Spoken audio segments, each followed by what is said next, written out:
इथे यायचं, पाय धुवायचे आणि मग दर्शन घ्यायचं. लास्ट टाइम आमचं तुळजापूरचं दर्शन पहाटे झालं होतं. 1-1.5 वाजता झालं होतं. आणि आता तुझ्या कृपेने आज 9 वाजता होते. चला रांगेने जाऊ. आज गर्दी नाही. हा, रांगेत दर्शन करू चला. तर आज आम्ही ठरवलंय आम्ही रांगेतच दर्शन घेणार, कारण एवढ्या लांब आलोय. त्याच्यात पोरगी फर्स्ट टाइम आली म्हणून सगळ्यांच्या संमतीने रांगेत जायचं. आज गर्दी कमी आहे, पण तू काही मत आहे का नाही? गर्दी कमी आहे ना आज. गर्दी कमी आहे म्हणून तर रांगेत दर्शन करायचं. गर्दी जास्त असती नसते गेला तू? हा, गर्दी जास्त असती तर नसते गेलं का रांगेत? तसं नाही, देव सगळीकडे आहे तसा विचार केला तर ठीक आहे. आलं लक्षात? आलं. हा, त्याच्यामुळं आपण मानायचं नाही का दर्शन होत नाही किंवा काय नाही.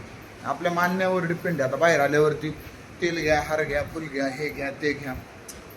ज्याला घ्यायचं तो मनात पण घेईल ना. बळजबरी करू नका. बळजबरी नसावी. आणि मनातून भक्ती पाहिजे. हार फुलवायला म्हणजे आपण रिश्वत देतो का देवाला? येस. हे घे बाई आणि मला दर्शन दे बाई, ओके. असं नाही घेते ना. खरं अख्खं नको आहे, अख्खं कुणीच नाही. दर्शनाला इकडं ना लोक शॉर्टकट दर्शन करतात बाहेरून. देवीचा चेहरा दिसला बास.